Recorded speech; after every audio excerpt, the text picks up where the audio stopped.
Hello, how are you doing? Good evening and a warm welcome back to 8 Till Late live here on youtube.com/Wi-Fi sheep with me, Tom.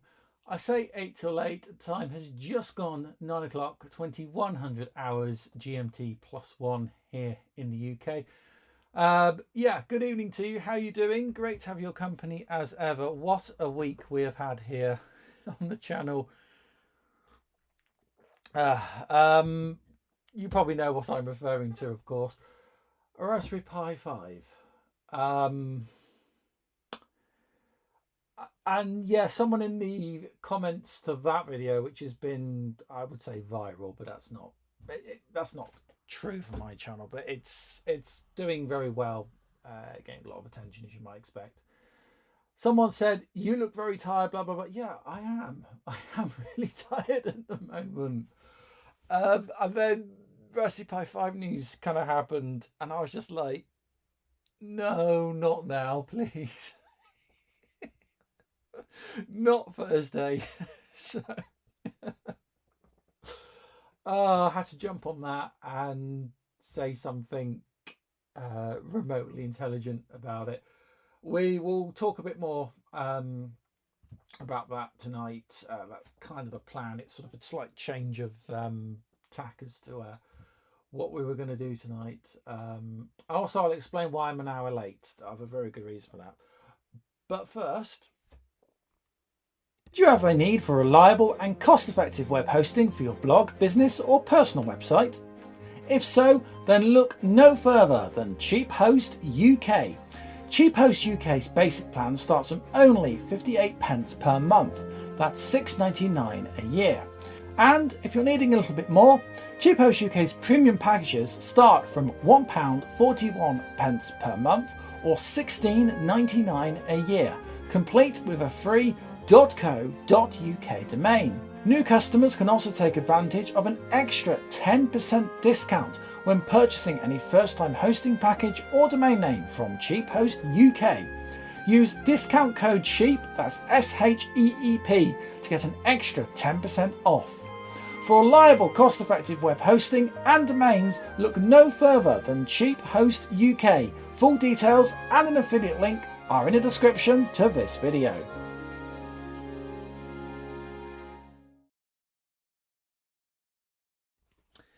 So Cheap Host UK sponsoring us here live on youtube.com/Wi-Fi sheep. Full details, as I've just said in that advert, full details to that is in the description to the video, and 10% off Cheap Host UK products when you use discount code SHEEP, SHEEP. And a huge thank you for them, of course, for their continued support here on the channel.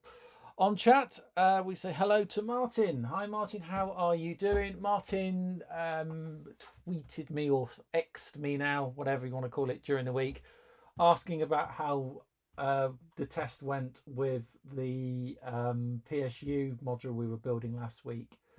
By the way, last week we were mainly doing Tiny Basic Computers, the unofficial prototype build, and we were building it wasn't a full power supply, it was a voltage regulator for an off-the-shelf 9-volt power transformer, and I was using a barrel connector and wiring it all up, and me being me, I said, oh, we don't need 3 pins on a barrel connector, we'll just use 2 pins, it'll be fine. It wasn't fine. I didn't test it. I didn't test it live on air. I kind of chickened out, but then afterwards I tested it. Martin got in touch and said, how's it going? And I basically politely said, I effed up. And he was like, I tried to tell you in the chat. And that's true, Martin, you did. And I remember you actually saying that. And I was just going, oh, no, I'll be fine. What are you talking about? Don't worry, blah, blah, blah, blah. It's just like, yeah, I messed that up. And you were right and I was wrong. So if we get time tonight, because we're only going to be on for about an hour and a half tops tonight, excuse me, I will obviously look at rectifying my mistake if I can. But yeah, thanks for your input there, Martin, greatly appreciated. Right, so why am I late, an hour late on tonight? I've actually been out this evening. I have been on a private heritage rail tour railway thing here in Shropshire, not the Severn Valley, it's a smaller one in Telford, on a fish and chips special. So it was like a dining special in two ex-British Rail Mark II coaches, being pulled by, or pushed rather, by a small industrial diesel. And we went from Horsehay in Telford to, where did we go? Little Lawley, I think, yeah, or Little Dawley, one of the two. We went there.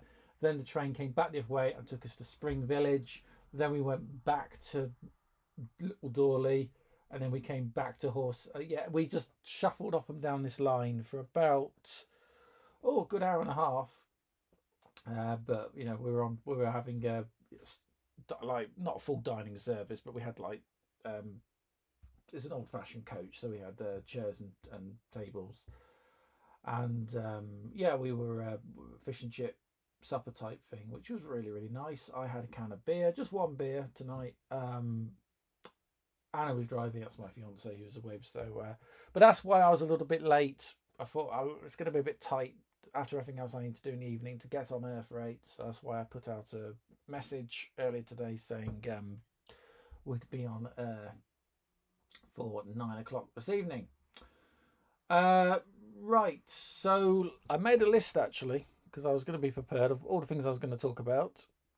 Oh yeah, right, that might be an idea. Let's welcome all the new members and Patreons and saying thank you so much.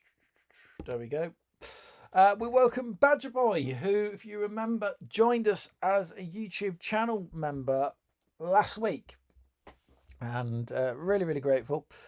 So there we are. There is all the Patreon and YouTube channel members. As always, thank you so much for your ongoing and continued support. If you want to join them, you can do on Patreon from £1, $1. Address is patreon.com/Wi-Fi sheep. Or you can become a channel member. Base support starts from 99p all the way up to £2.99, and prices will be converted or adapted for your local currencies wherever you happen to be in the world. Yeah, so obviously the support is always greatly received, especially this week, and Raspberry Pi 5. So this happened on Thursday, as I'm sure you're fully aware. And I saw the news drop in the morning, and I was like, right, what do I do here? Do I respond? Do I not respond? Do I think about it? The first thing I did was I saw it on, where did I see it? I think I got an email from the Pi Hut, not affiliated or sponsored. I was like, oh, we've got the new product, which you can pre-order. And I was like, well, that's new. I haven't done pre-order. I can't decide if I have a cup of tea or not. Have a swig of tea. There we go.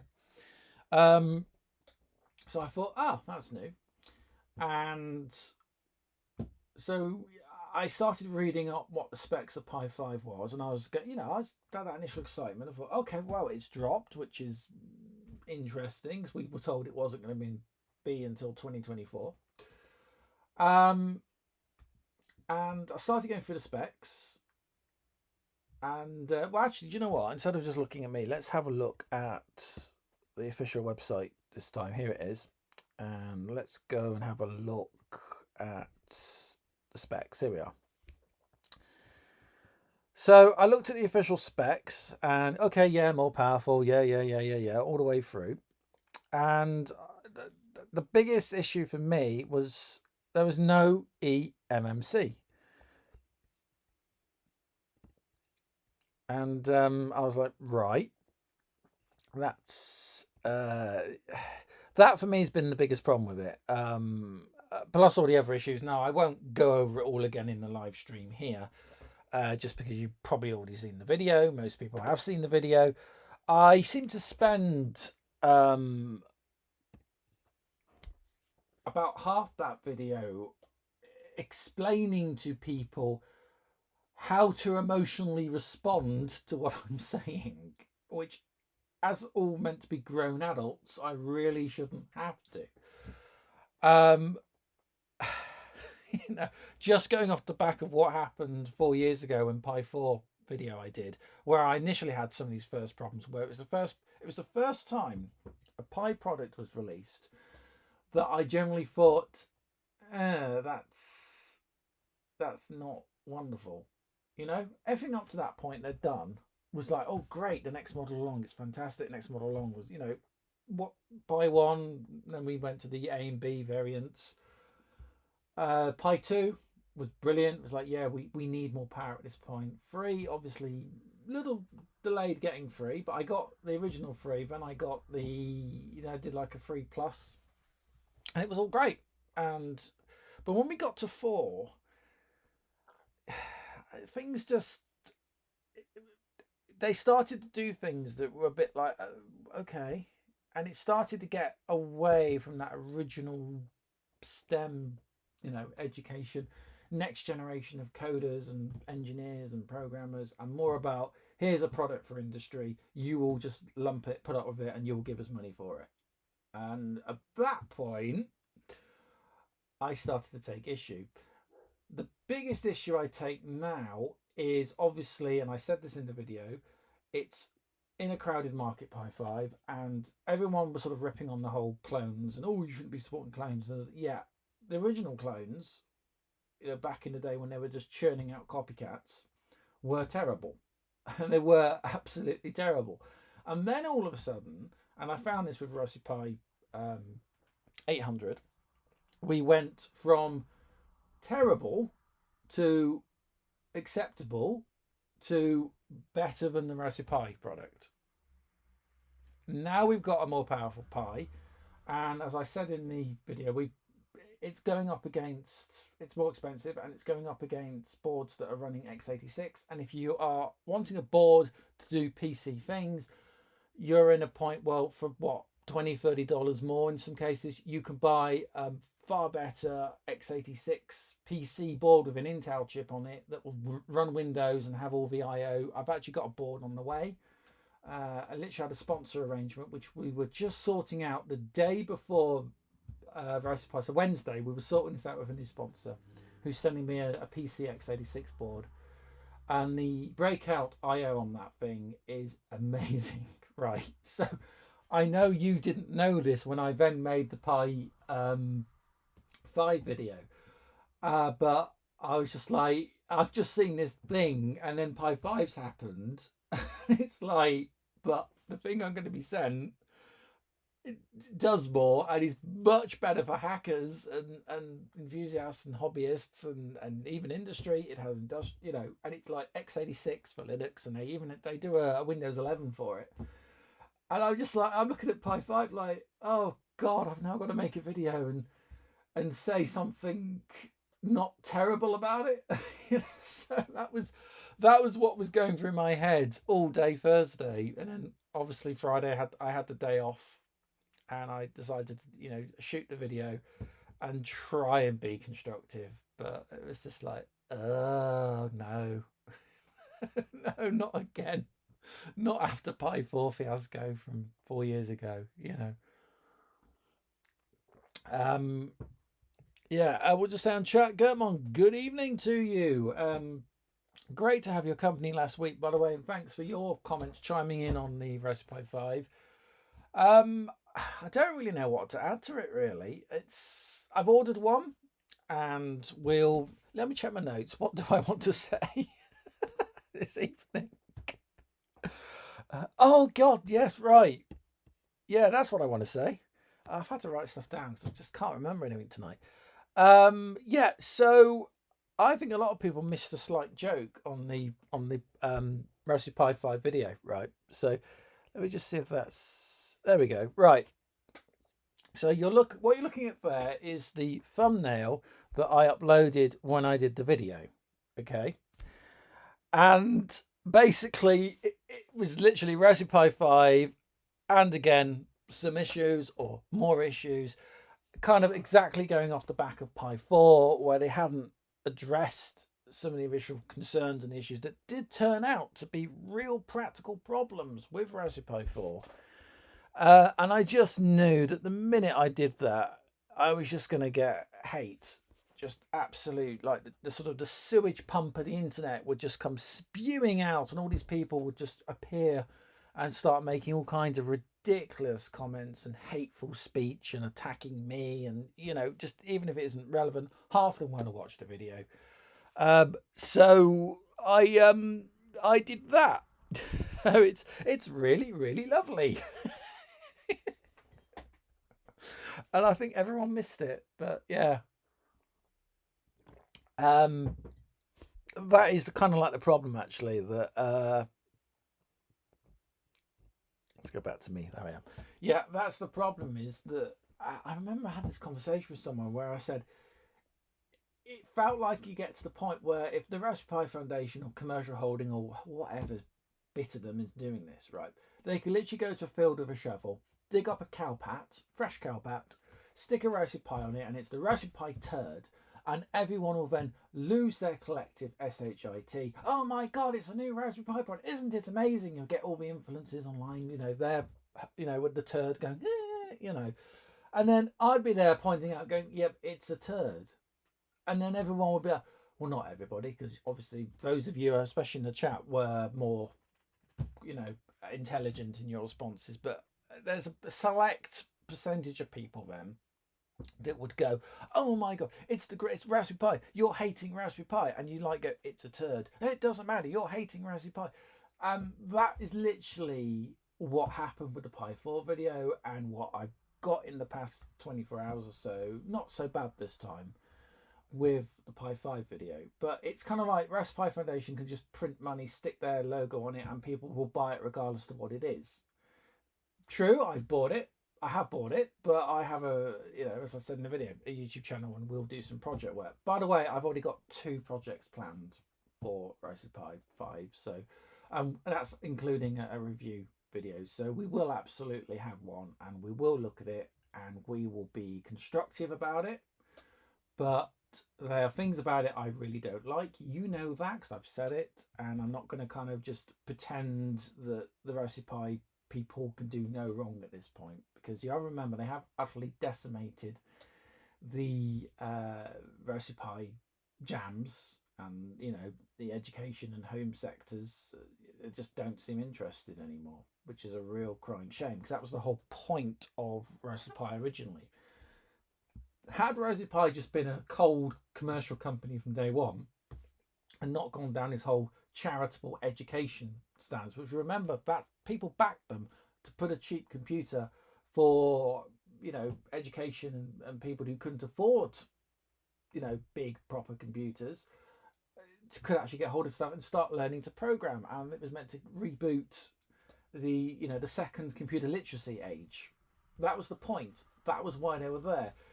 Why I get annoyed is that now they've gone cold corporate, almost IBM, and it's like, no, you kind of have a social responsibility here. You have a remit, and you can't just ignore that. Now you're looking at the big dollar signs, and it's all about profit, profit, profit. Interestingly, when they said about how they're prioritizing the makers, suddenly they care about us again, with Pi 5 over industry. Is that true? Or, and I stress, purely a speculation, is it that you went to industry looked at Pi 5 and went, it's not really, no, we're not that excited. And they went, oh dear, what are we going to do? Well, let's take a spin on this, and let's say we're prioritizing the makers and we'll sell it to them first. I don't know. That's not based on anything. That's just a piece of speculation. But you do wonder, if that's what's happened. But yeah, anyway. Oh, hello, and hello to Dave. I'm just looking at the chat. Hello to Dave Paul Jones as well. My pies are chocolate fire guards at the minute.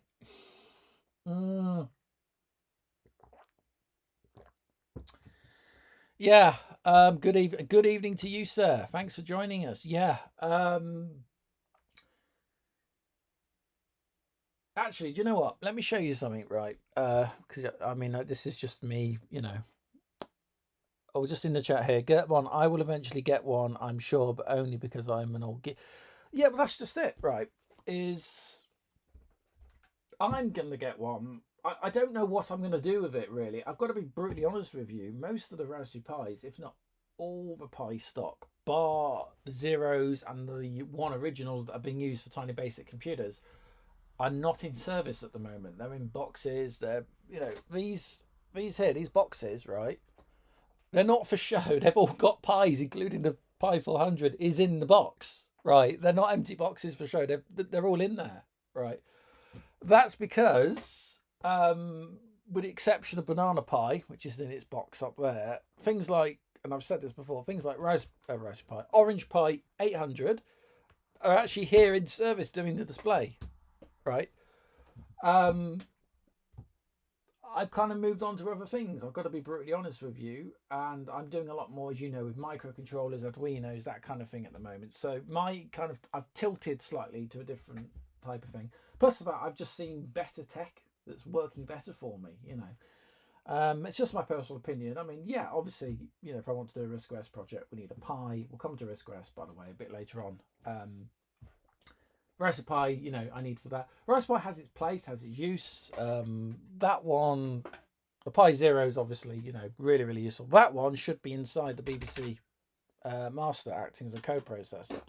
So I suppose I do have some uses for them, but it's not quite daily driver. I've got one set up as a server. No, I don't have anything like that going on right now. Yeah, I've just spilt tea on my mat as well. That's not good. I have. Here we are. Yeah, Gertman. I have a few flavors, and they're mostly ornament. Yeah, well, that's what I just said. Like mine, pretty much. Yeah, it's what's happening. I mean, I do have far too many, and I have a few stocks. But when I have an engineering project, either for myself or formerly for a commercial company I was working for, whatever, you might find I might have many on the go and stacks the damn things. But when I don't, yeah, they're not doing anything, basically. Anyway, I want to show you something.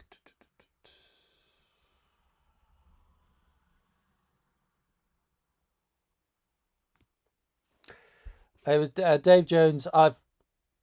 Dave Paul Jones. Sorry, I've been a little unfair to Pi as I also have many microcontrollers, but are also fire guards. Yeah, I've got microcontrollers lying around. Don't get me wrong. There's an absolute ton here. I mean, I can literally, without leaving my desk, if you want microcontroller, yeah, literally, I've got microcontrollers left, right, and center. But saying that, these microcontrollers, perhaps with the exception, ironically, the Raspberry Pi Pico, ESP32s, especially Atmegas, these are being, because we're doing tiny basic computers, and this is also some of the architecture that is being used at work. These are actually in use. They're just lying around here because I am using them when I'm not, streaming and stuff. So, but I do have plenty of, you could say, spares lying around. It's quite sad. I can literally just grab stuff on the desk. Anyway, yeah, that's that. What should we do first? Let's talk. Let's make a sentence and then speak it. Not sponsored, but I just want to bring this board back in. This is the Zima. I think it's Zima.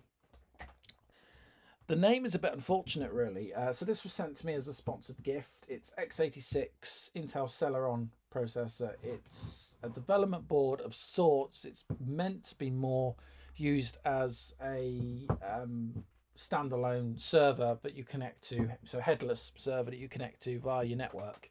That was the kind of point of them, but they do make perfectly good x86 PCs, and you can run them as a desktop. They do have a display port here, which again you need to adapt out, which again kind of creates the same problem as the Pi. I'm less bothered about that with this, but it does create an issue. Anyway, This is kind of one of the examples. By the way, the name I think it's Zima, but I think we'd pronounce that Zimmer here in the UK, and as in Zimmer frame, which is slightly unfortunate naming, but that's Chinese products for you.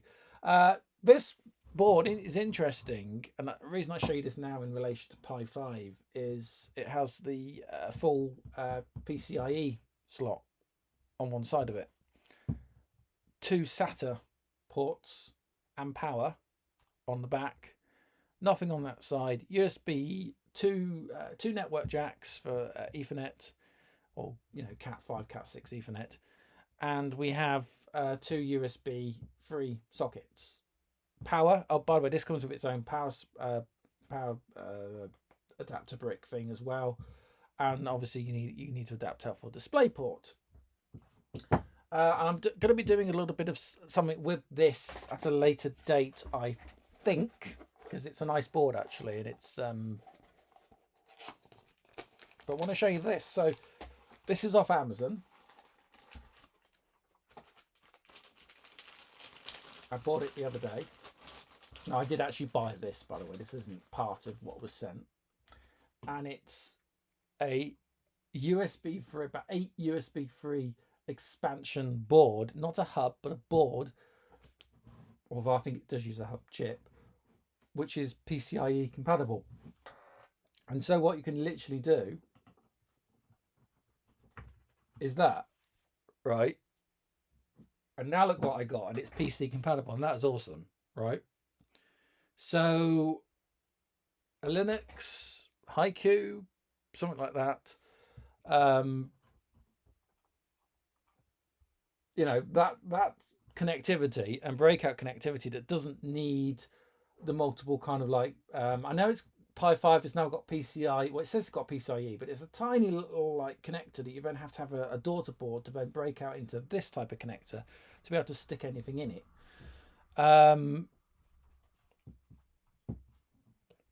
But yeah, so that's that. The only thing I will say with these that was slightly concerning is it looks cool, and this is a metal cast heatsink. It does get very hot, and I'm kind of thinking it could almost have done with, because it's an Intel, so it's a CISC Intel PC 64-bit Celeron, yes, Celeron chip. It does get hot, and it could have almost done with a fan. Really, it's if you try and do anything other than simple tasks, it heats up very quickly. So that is probably one of my criticisms. But, I thought it was quite cool. It's packaged nicely, and it was free to me anyway. And I bought this to add on to it. So I'm hoping I can make quite a reasonable rig, and I'm going to change the OS out. I've got plans what I'm going to run on this.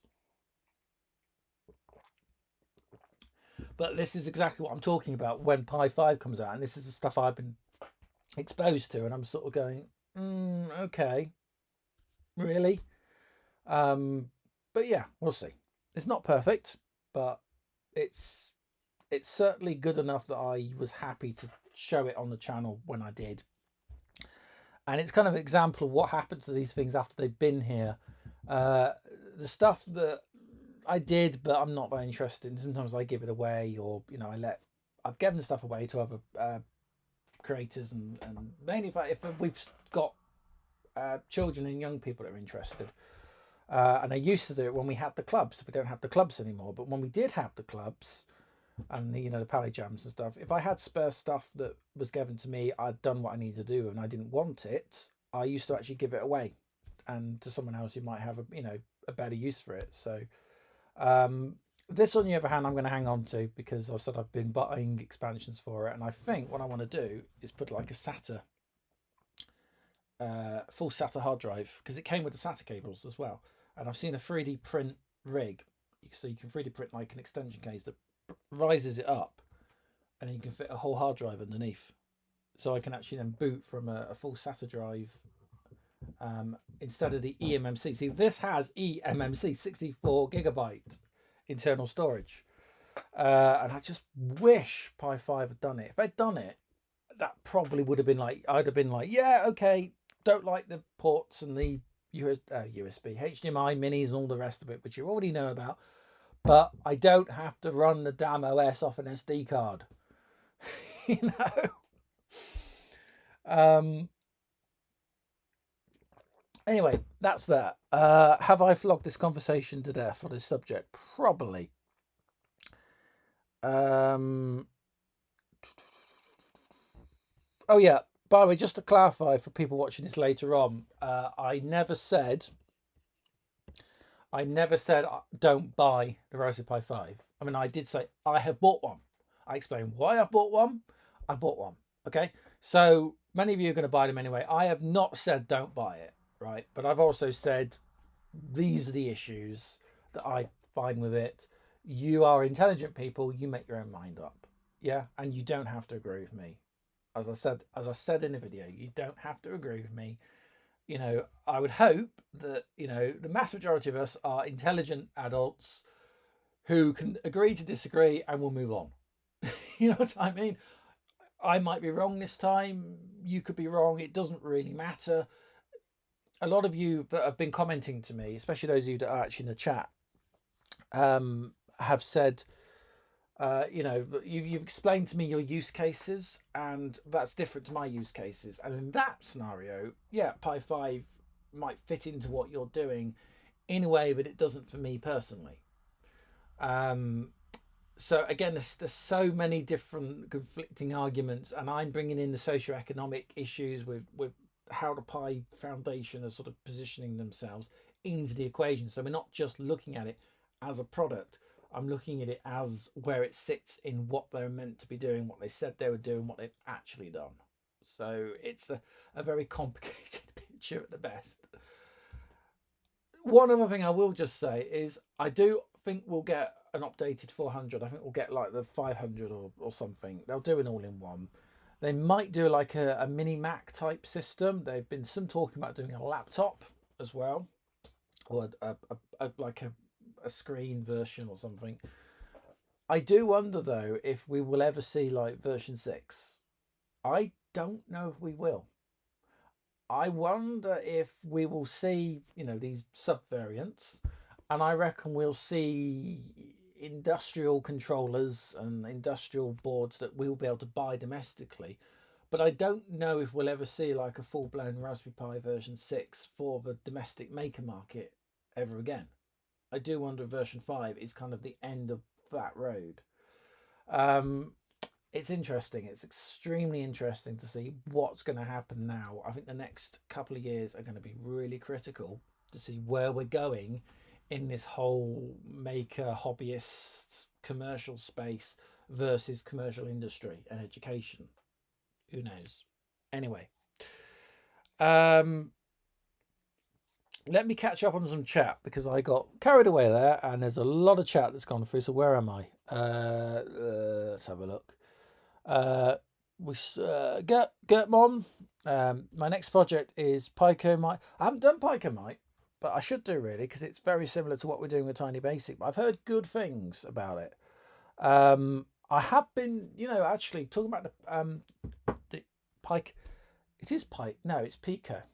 Oh, right. I'll explain why I get Pico confused in a minute. There's a very good reason for that. One being dyslexic, but that's not the reason. Yeah, no, I've been doing a couple of experiments. I tried to get my build of Tiny Basic to run on the Raspberry Pi Pico, and it compiles, it uploads, and the kernel runs. But the minute you try to put anything into BASIC and run it, it crashes. Like you can't even list a BASIC program; it crashes, right? And I was talking to Scott Julian, who is sort of my counterpart, I could say, in the kind of Tiny Basic world at the moment. Scott runs Alpha Works in Australia, Brisbane, Australia. He actually came here to England a couple of weeks back, and we had a meeting here in my hometown in a pub to talk about things face to face. It was fantastic to see him on this side of the world. And he said he'd figured out what it was. And the Tiny Basic kernel I've been using indexes things in a 16-bit addressing mode, which the ARM-based Pico can't. Everything has to be 32-bit floating point addressing. That's why it was crashing. And I tried the same thing on another ARMX Cortex, sorry, not ARMX, ARM Cortex M0 board. So something very similar to what the Pico uses, and it did exactly the same thing. So not being able to fix that because it's a fundamental issue with the way the indexing of the numbers, line numbers for BASIC actually works. So that didn't work. I have been playing with, and I've got the name of it now, Physix, the Unix style operating system. And I'm yet to do a video. I need to do a video on Physix because building like a Physix based computer built around the Raspberry Pi Pico, and that was quite fun to do. So that's something that's been on the back burner all year to actually do on the channel. So that is stuff I have been doing. Plus the fact there is terminal programs and things that you can use Picos as video terminals and keyboard interface drivers, especially for USB. And that's something I've been looking into as an alternative to using straight Raspberry Pis with Project Rio Tiny Basic computers. Limited success on that, and I haven't had the time to sort of get into it fully, but those are the sort of things I have actually been looking at doing with the Pico. So yeah, next project. So yeah, absolutely. I think, yeah, Pico Mite is very good. The reason I get confused with Pico is it reads Pico, it's not Pico, and also Pico is in PECO is a brand of model railway track here in the UK. And as someone who builds model railways and trains, we talked about last week, I'm used to Pico, the model railway company, is in PECO, and that's why it gets confusing when you see Pico. That's why I keep tripping up, let's say. Anyway, where are we?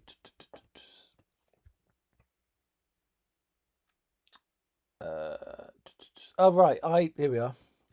I looked at the Zima website after last week, but thought it couldn't do everything, anything more than a cheap eBay X Industry Mini PC.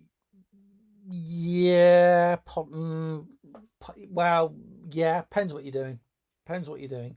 It is fast, I'll give you that, and it's in its kind of native form of what the Zima board is meant to do as a server for media distribution. It actually works very well.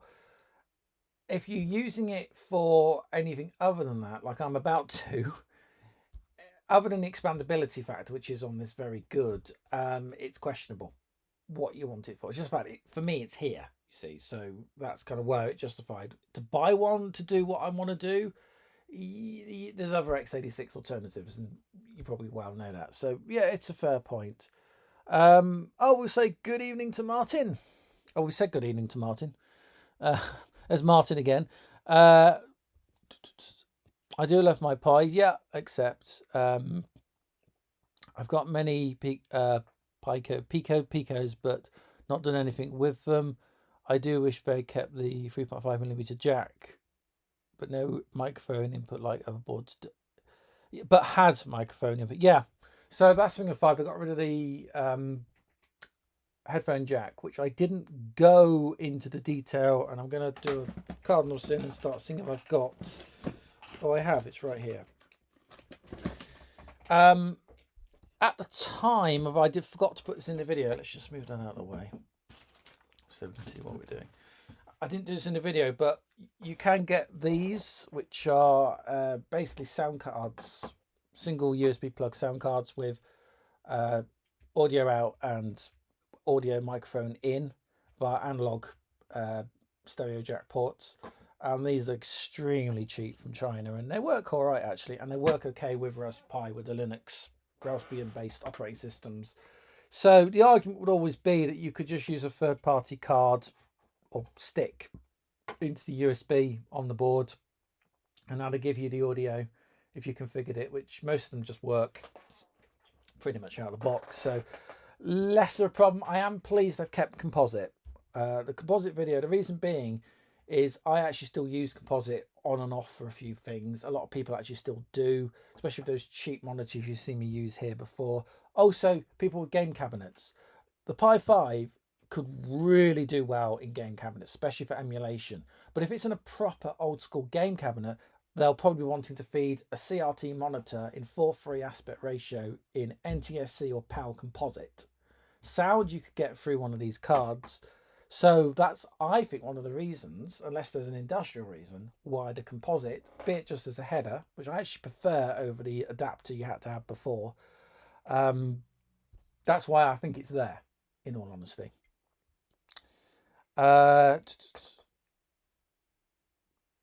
Where are we?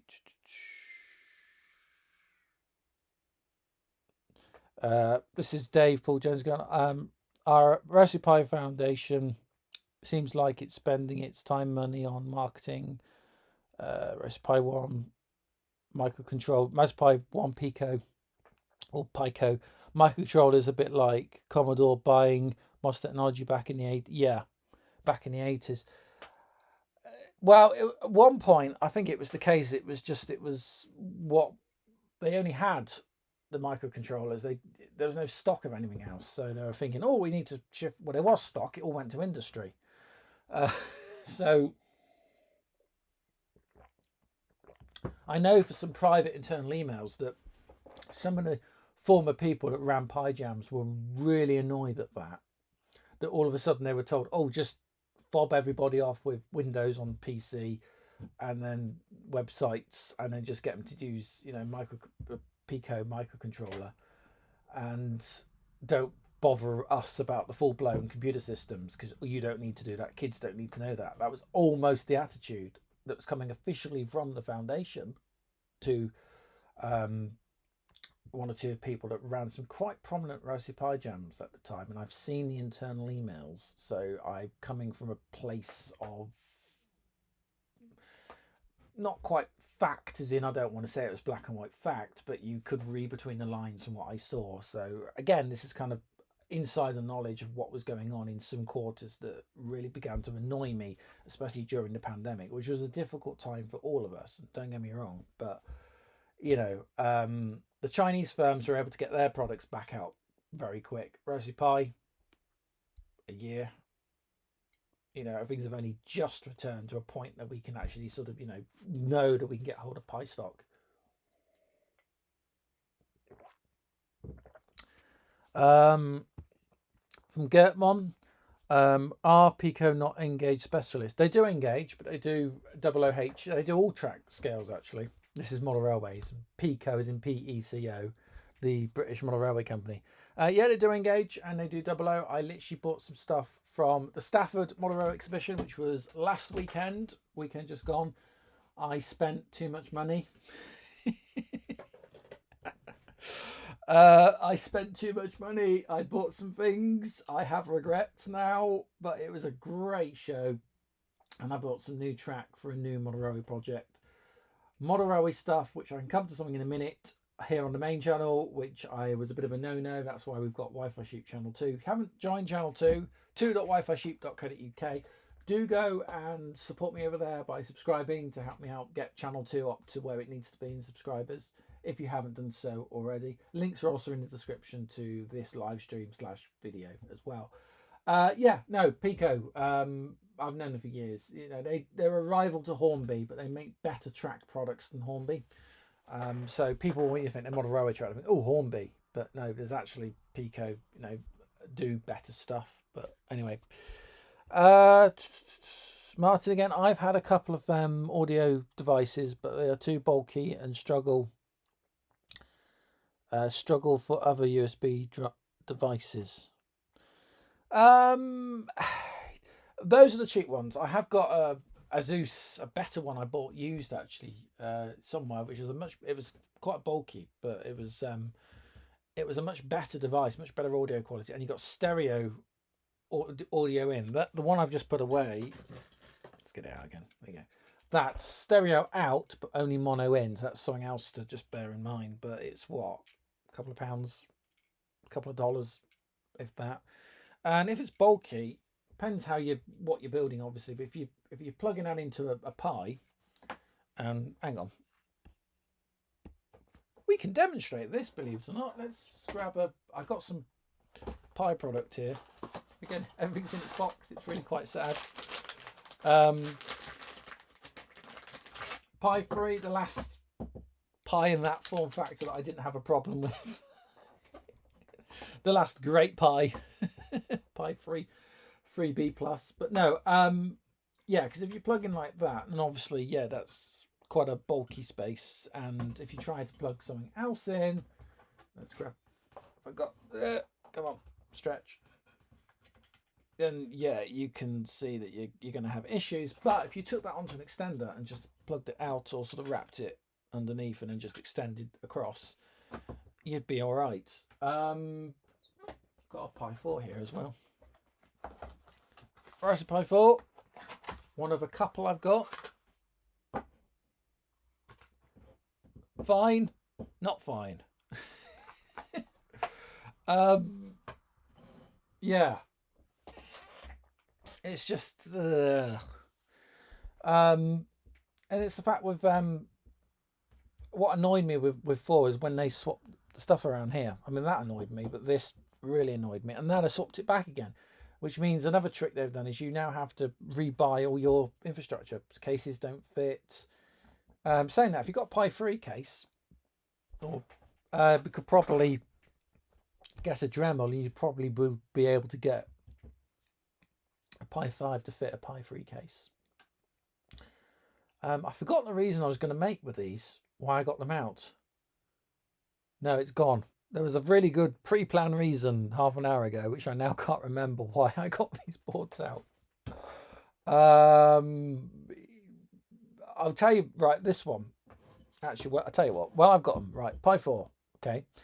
I was so annoyed about Raspberry Pi 4 that I actually refused to buy any of the B boards at all. And basically, I had a contract to do a job to develop a cottage industry like desktop computer for a RISC-OS vendor, and basically it got to a point that they had to buy Pi 4 boards, which are these, for me to do my work, because I was at that point went proper rogue hostile and refused to buy stuff. I know, but well, if we, because I wanted to use, this is for a RISC-OS product, but bearing in mind, I wanted to use the freeze because the freeze are perfect for RISC-OS, because RISC-OS can't use Wi-Fi, it can't use multi-core processing, it runs in a 32-bit mode, so there's nothing really to be gained from Pi 4. So I wanted to stay with Pi 3, and they went, no, Pi 4. Because people won't buy a product with an inferior board in it, which comes back to another issue with mainly the RISC-OS world. Again, not a massive loss, but people who make the cottage industry computers now, I'm not involved anymore at the moment, but people that still do, and they're putting pies in boxes and charging you a couple of £100 for it, no one is going to buy a product now that, unless there's a very specific reason, that doesn't have the latest Raspberry Pi in. And of course, RISC-OS doesn't work on the latest Raspberry Pi because it's hard-coded ARM code, assembled, not easily recompilable. The compiler is under lock and key. It's not you can't take the open source code for RISC-OS and compile it yourself at home with GCC. Doesn't work. You have to buy the compiler to compile the free open source code. And it doesn't work on 64-bit. It never has done. In 32-bit mode, which was a struggle to get to. RISC-OS was originally 26-bit, right? And they had to really scrape to get it on the original Pi. And there's still fudges and fixes in the Pi kernel. It means the Pi kernel does strange things compared to the other sort of ARM natives RISC-OSs. And I've lost my train of thought, sorry. But yeah, it doesn't work. So, and it's not going to work on Pi 5. It's a hard-coded 32-bit OS, right? It's just not going to run natively. There are ways to make it run in a kind of way, and we've done stuff like that here. And one of my Pi 5 projects will be RISC-OS in some capacity running on a Pi 5. Which reminds me, actually, while we're talking RISC-OS, just quickly, if I may. Sorry, my sound disappeared then. Just a reminder that I am going to be exhibiting at the Mug Risco-S Christmas Market. This is in Wychbold, which is just outside Droitwich Spa in the West Midlands. That's Birmingham, off the M5 motorway. It's free to attend. It's from the 9th of December, or it's on the 9th of December, I should say, 2023, 11:30 to 4. It's a small show. It's in Parish Community Hall. Great parking, 2 minutes off the motorway. Free to you to attend. And it's an open market type event for Risco-S Acorn slanted. So there'll be a bit of retro computing. I'm going to be there with quite a few bits, mostly sort of Risco-S orientated, but I will be bringing the Project Rio build we've been doing here, along with a few other things, probably a Pi 5 at that point as well. So some of the things you have seen on the channel, I am going to bring there on my table as I exhibit. And it's going to be a very open, relaxed event. It's not going to be particularly busy, I don't think. So if you do show, and I really would like you to come down and have a look, I will be able to spend probably a good bit of time having a chat with you. It's not a full-blown computer show. It's a sort of open market event. So don't expect things on the scale of Cambridge or the VCF shows in the States.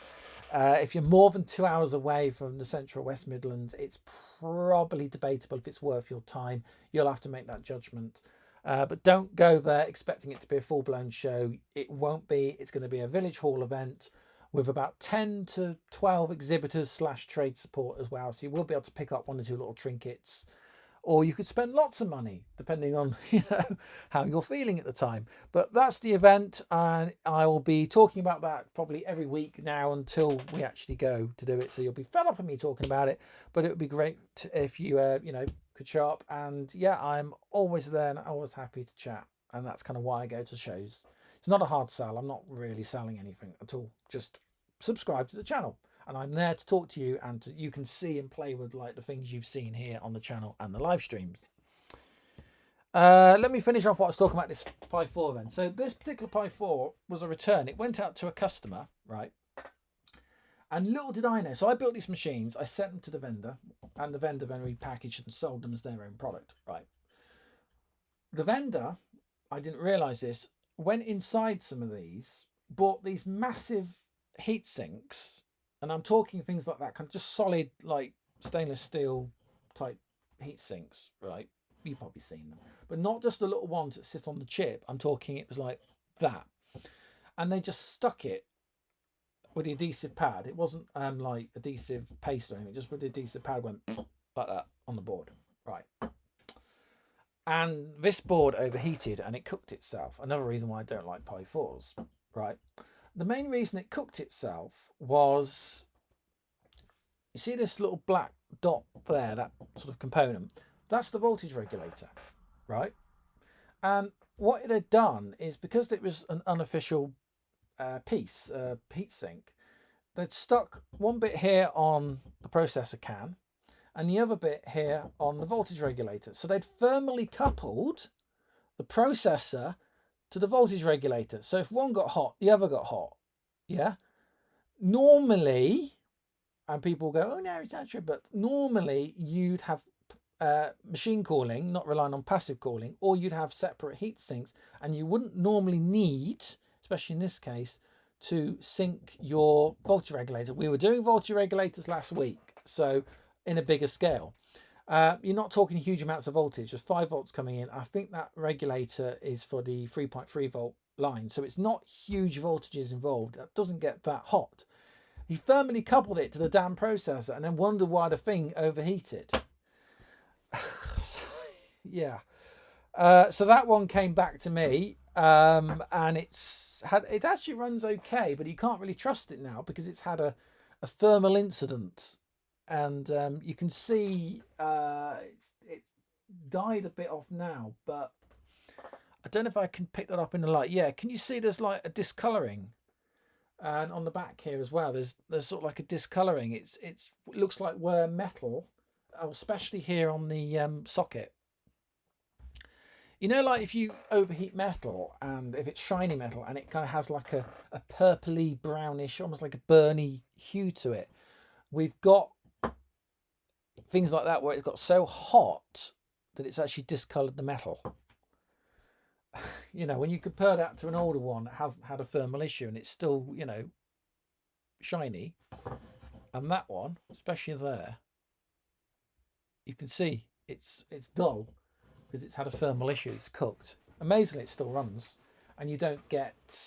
It seems all right, but you know, I don't trust it. But yeah, anyway, that's the story of the Pi 4s and the nightmare I had with them, which is another reason why, even after I made the video and I got Pi 4, ugh, you know, it's still having issues.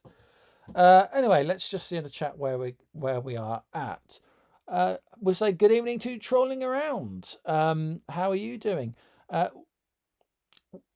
Would it have been useful if Raspberry Pi Foundation marketed Pi 5 without any headers for builders who may then solder straight to the board? Yeah, who builders may solder straight to the board. They could also sell Raspberry Pi 5H, much like a W, a Pi 0W, Pi 0 without header. Yeah, that's actually a really, really good point, which hadn't occurred to me, but I actually agree with you. Yeah, sort of one, yeah, with pads, a bit like the. Let's put that on camera. Yeah, a bit like we got with the W's. Let's see. Sorry, everyone, you're going to go blurry in a minute. Just bear with me. So I just zoom in a little bit more. There we go. Right. Like with the W's or whatever, but that was aluminium heat sinks. That's what I'm talking about. Those are heat sinks. Imagine that, but completely like that, but not proper fitting, you know, and it was firmly coupling things. Anyway, yeah. On the back of a Zero, you've got all these little pads. You've got, you know, you put the header on yourself if you, well, in my case, you know, if you bought them without the header, and you've got pads so you can actually tap the power, the USB, and there's all sorts of other pads and things you can just tap, and the TV and reset for composite, and the reset is on the header as well. Yeah, and I think that would be right. But the thing, trolling around, we need to ask the question with the, well, we saw it, beginnings of it with the 4, which, yeah, doesn't, I mean, I have tapped, we had to tap to the, I had to reflow and resolder bits when I did the build for the third-party client. The thing about the new Pis is I don't know who they're for. It's more about almost selling us closed systems. It's about, you know, running the operating system and doing retro gaming and LibreOffice and whatever. And at that point, you might as well have an x86 development board, like what we were showing earlier, because, you know, there's not an awful lot in price difference at that point, you know, and that's the issue I think Pi 5 has got. But yeah, no, I totally agree with you trolling around, sorry. That's actually a really, really good point. I think that is a good point. Martin again, I really like the 3B Plus, and yeah, I did the 3B Plus and the A Plus, which, so that one there, yeah, 3B Plus. I've got one of the original 3s that look more like a 2. Have I got a 2? Hang on, I bet you. Just pulling a box off the set behind me. I know it's a Pi 3 box. I bet you that's my Pi 2 in there. No, I tell a lie. It's another Pi 3 with a heatsink on it. Yeah, there's another. It is a Pi 3. Yeah, I like these. These were for me the last like great Pi that I didn't have a problem with at all. You know, Pi 2. Do you know what? Should I grab? Have I got a Pi 2? Hang on. Where are we? I got an A plus. I blew up. Blew up. Let's get that right. Pi 2. A plus. A plus original. So Pi 1 A plus. Kind of got superseded. This one is the first Pi I damaged trying to do things to it. That's one of the That's one of the early ones. It's the Plus, but it's 256 megabyte. And unfortunately, this one, I 5 volts ended up on the 3.3 volt power rail. It was one of the very first times I was playing with GPIO and trying to use UART serial and things like that. And yeah, I made a mistake, which was a shame really. But I like these boards, and I like when they upgraded them to the 3 Plus chip, which is still the current model for these. I thought they were great. I mean, and then Source Zero came along, and I think Zero's great as well. But I think, so yeah, all these are absolutely fantastic. And then of course Pi 2. Do you remember? Yeah, that's one of the original Pi 2 boxes where it had the 6 times faster label on.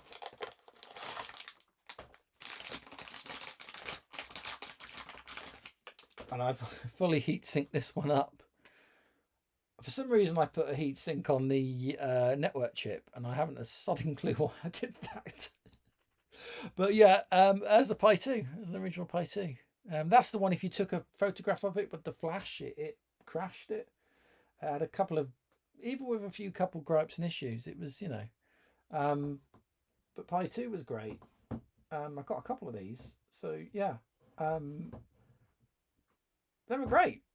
I do very occasionally do actually like use a Pi 3 still for something, but a lot of them, as you can see, are all literally just kind of like, it's scary when you actually look how many Raspberry Pi boards I have and how many of them are just like sitting around doing not a lot of anything at the moment. That was a very early Chinese 2011 Pi 1 with the black connector on and the 2011 copyright date. That one failed. First Raspberry Pi that just went pop and failed. I think its voltage regulator or something went bang. Don't know why. It just failed of its own accord. But yeah, so that was a shame. But I've still got the board hanging around. But I would have liked a working kind of like early one just for collecting now. But yeah, so it's scary when you start unboxing things and looking at just how much stuff you've got. But let's just catch up on the chat quickly then. Where are we? Done that.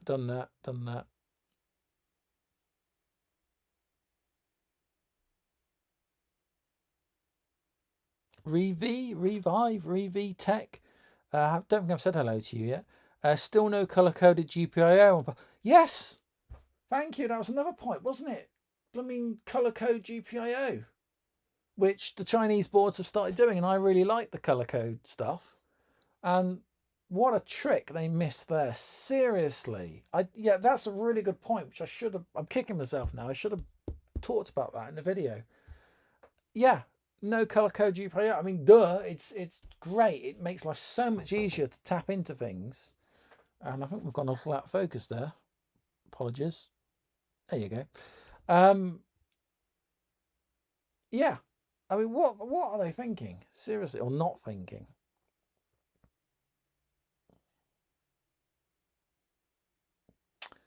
And trolling around is ports, says pins and ports for development, then burr boards for production.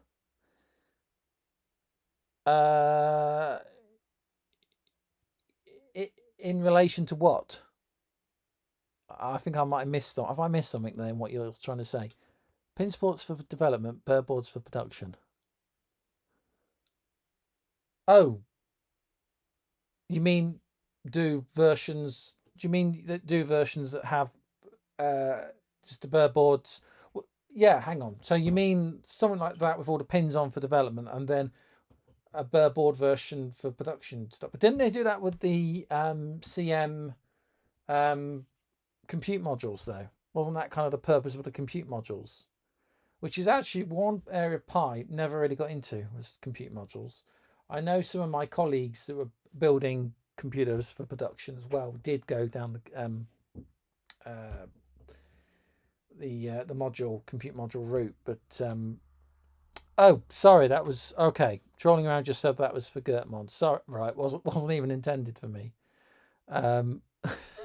Okay, that's fine. It's all right. So you by all means do chat away. I was wasn't even intended for me. Right, okay. Fair enough. We do some tidying up, put stuff back in its bags now. There's just stuff everywhere.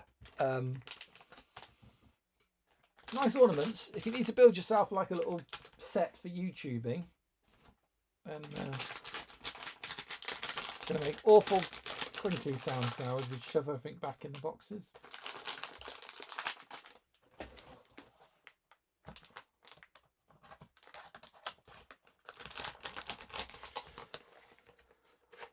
There's something else I want to show you. It's not related to this. We've kind of eaten up most of, I know I was an hour late coming on. We've eaten up most of the night tonight with probably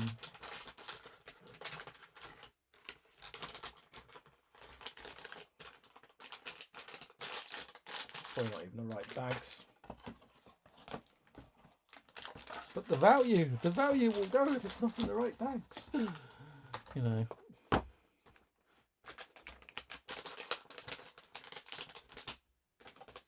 I'm trying to work out if I'm even going. I think I put stuff in the wrong.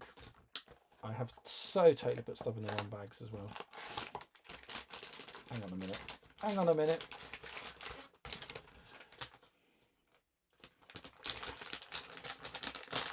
This is riveting, isn't it?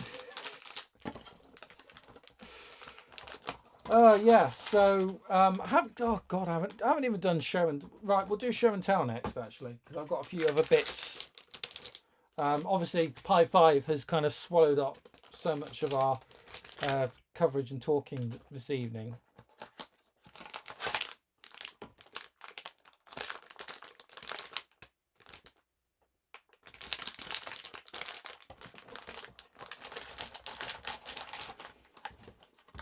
I need to rebuild all my wall of Raspberry Pi products.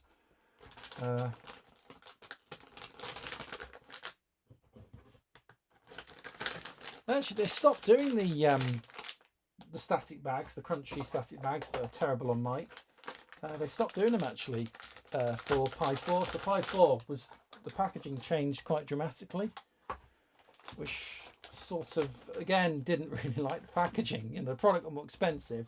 The boxes got worse. I mean, these boxes are actually are quite, you know, they're quite nice. And I really did like the earlier Pi boxes, and I showed it on the video the other day as my original Raspberry Pi. You know, Gertmon's got to go.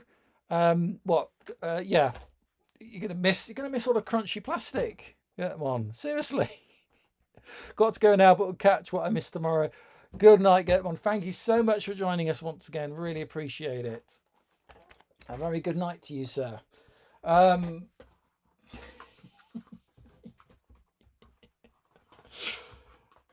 Yeah, anyway, yeah, I don't, you know, it's a sort of tower of Raspberry Pis we need to sort of put somewhere out of the way. Original I blew up, Zero that sits over here.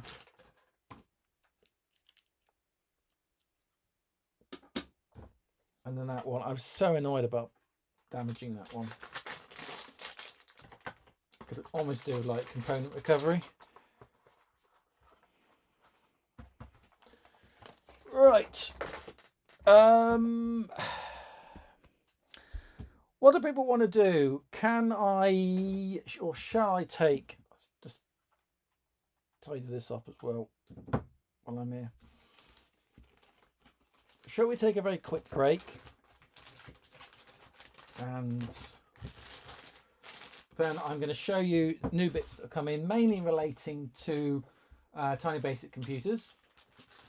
And then after that, I want to show you, if we've got time, something that we've been doing at work this past week, which is kind of cool. And then if we have time, which I don't think we're going to, we may look at the Tiny Basic machine again, but it's going to be very late at that point. And I think we'll do that bit and do the voltage regulator rebuild next week. But yeah, let's take a short break and I'm going to go and refill a cup of tea. Short break, people, and we'll be right back.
Okay, we're back. Thanks for sticking around. Hope everyone's got their cups of tea as well. Got a new one. Bit of news is, can I just check if anyone's still there? Lose the entire audience. Oh, hang on, I've got the wrong window open. That's not good.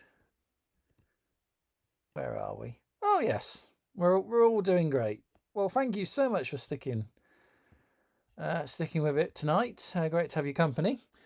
Right, so oh yeah, right. Well, let's do show and tell then. So we've already seen that. Hang on. Let's put that over here with the pile of other stuff that always piles up around me when I'm live streaming. Okay, so let's. Apologies, you're going to go a bit out of focus again now. So.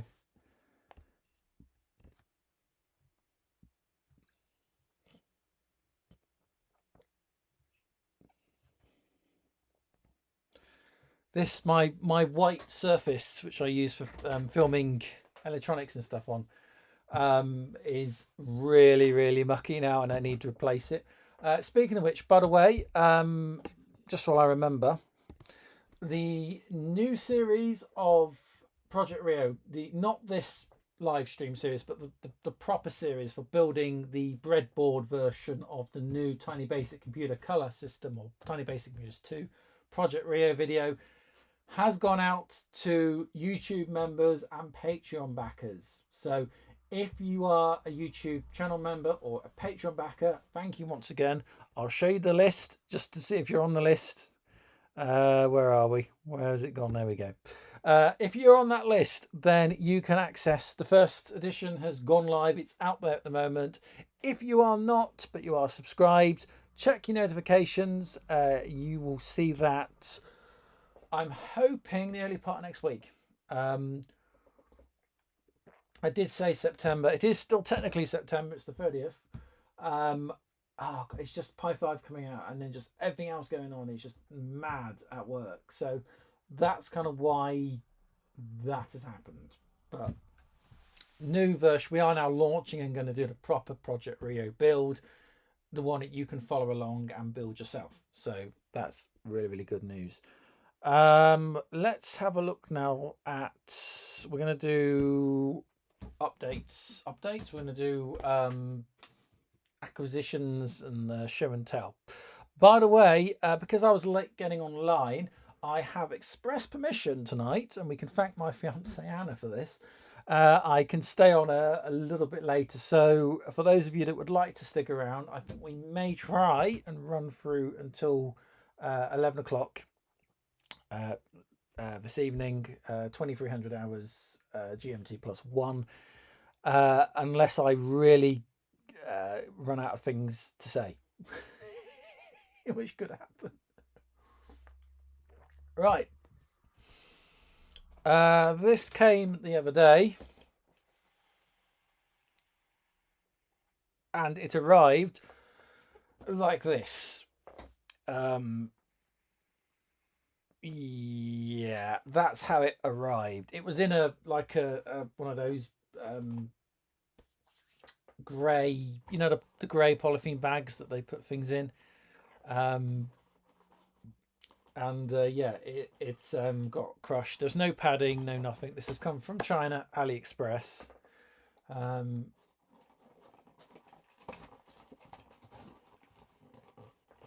I've just seen Martin say she's a keeper. Well, me and Anna have been together for 12 years now. And we would have been, if it hadn't been for COVID, we were going to get married in 2019, 2020. So, yeah. But because the bedroom is, I know you want to see in the box, which is because, right, our bedroom is literally the other side of that wall, because I'm upstairs here in the workshop. Late at night, she's got work in the morning or whatever. She wants to go to bed. I mean, I've now got work in the morning, but well, not on the weekend, but you know what I mean.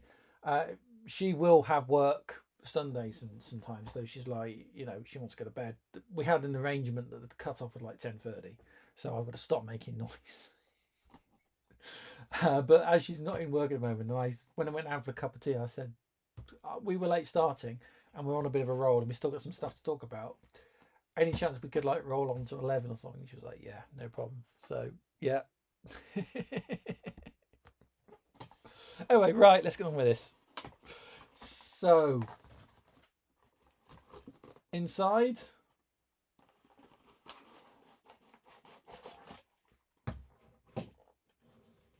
ta-da! That looks really dark on the camera. So let's try and open the aperture up if I can. That's all the way, and it still looks really dark. Yeah, anyway. It's an Atari, not an original Atari, but a clone, a very good like-for-like clone of an Atari 2600 joystick with the correct Atari DB9 pin or connector. Now, if you remember, for Tiny Basic Computers, I want a joystick system, and we looked at a Nintendo controller, a clone NES Nintendo controller that had this plug. But when we went to try and map it out, it didn't work the way I needed it to work. So the simpler technology in the Ataris, I don't think it was multiplex. I literally think each pin was attached to a micro switch direction and a fire. So my hope above hope is that these we can map to Arduinos. Speaking of which, last time, or the time before rather, I think it was, I made another mess up when I bought the DB9 connectors for the project. I bought the wrong ones. So, also arrived from China. These came in the post literally today, just in time. Yeah. Still attached together as well on a PCB. One PCB. Let's can we. Ow. There we go. Ta-da! I bought from China because these were considerably cheaper in China. DB9 connectors, ideal for prototyping because we can just stick wires into these screw pin-out holes. So the plan is, please for the love of God work. There we go. Joystick now plugs into connector. Connector goes into PC case. We wire these to the pins of the Mega microcontrollers, the Arduino Megas we've been using, and then we map them in a basic program, which means hopefully we'll have joystick support, be it up, down, left, right, one fire button on the system, which would be faster than going through the keyboard buffer, which is slow on my system at the moment. So 2 of those bought. Annoying, because I bought the others that were more expensive. I just got the wrong. They were female, not male, because I forgot that it's that way round. I thought for some reason I thought the pins were on the controller, and I don't know why I thought that. I think I confused it with VGA is what I did. So those were the 2 things. There was a couple of other bits that I've now mislaid that came in. Not that exciting, just components and things like that. But those are 2 bits for the project. So we will be doing, if this works, this better blooming work. We will be mapping and doing the work to get joystick support, because I want to take what we're going to do to build, at least the first Rio project that we're building, for case 1, to the Christmas market show. So if you come down to that show in the Midlands, then also I stop saying show, it's market event gathering. You'll be able to see it and hopefully, play in person. Also, I have an adapter which might allow this to work on BBC Micro. So I want to try that out. It also reminds me that I have another sponsored gift product, which is someone in the UK that makes third-party NES style controllers for vintage computing systems and joysticks and things like that. And he sent me some stuff to do, and that was last year. It's been over a year, and I've yet to get around to doing it. So I either need to make a video very soon about that, or we do it here live on 8 till 8, which is a possibility. Anyway, those are those bits which I'm quite happy with. So let's put those. My 3D printer ends up as being a shelf full of components. It's just bits everywhere. That is the filing system here at Wi-Fi Sheep. Right. Sorry about this. I need to check my notes. What else? What else are we doing?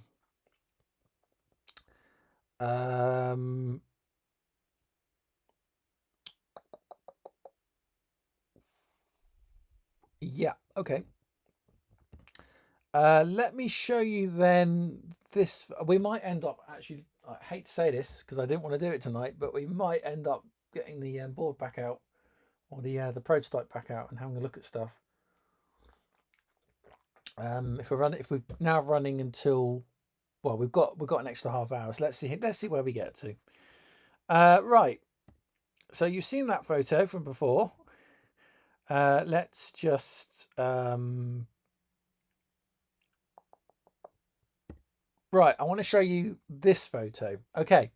So for those of you that don't know, I now work at Harper Adams University, which is an agricultural university here in Shropshire. It's about half an hour drive through some of the lovely country. It's good roads, but it's country roads. I think there's a song like that. So it's a nice drive to get up about. I live about half an hour away by car to get up there, and I actually work as an engineering technician, or technical support operative is my official title, but I basically work as a technician in the engineering department. And the device, the robot, the buggy robot you can see behind is Calypso, the Atlas class robot. If you saw my video about Calypso, Calypso has now gone back to the lab. This is the technology and engineering lab at Harper Adams University, and we've been we've been playing with model train back to Pico. That is a length of Pico model railway track, HO00 scale, and that is an ex-Lima, now Hornby branded locomotive on the track. And the reason I've been laying meters of model railway track in the lab is we have a new project for first year students where they have to build a motor control circuit to do something. And so far the ideas have been electronic dice or plant waterer or things like that, which I've got to be brutally honest, aren't very exciting. So I came up with this idea of what about building a motor control relay type circuit that's powered by a microcontroller. And there's a length of track in the lab, and the challenge is the locomotive is at one end and the wagon, we can see that in the picture, so the wagon is then at the other end, and you have to, purely using a controller circuit, you take 9 volts from a battery. 9 volts has to go to the track in a controlled manner. You then have to voltage split to 5 volts for your microcontroller and relay logic, and you have to create a circuit and program it to move the train of its own accord down the track, pick up the wagon. The wagon would be have like sugar cubes or something, a load that could fall out if it was shunted too hard. Pick up the wagon and then bring that back safely to where you started from as a challenge. And then everyone would go away and build, or we'd teach them how to do it, but they'd build their own circuit to try and solve this problem. And I thought that was kind of exciting and more interesting. And I had a line manager meeting with my boss on Thursday, which is why I couldn't jump on Raspberry Pi 5. I had to go to work for this review meeting, which was really positive, and I floated that idea, and they really liked it. So it's something we're going to do, and I've actually got, I don't know what I've just done with the track, but I can show you if you want. I can show you what I built. So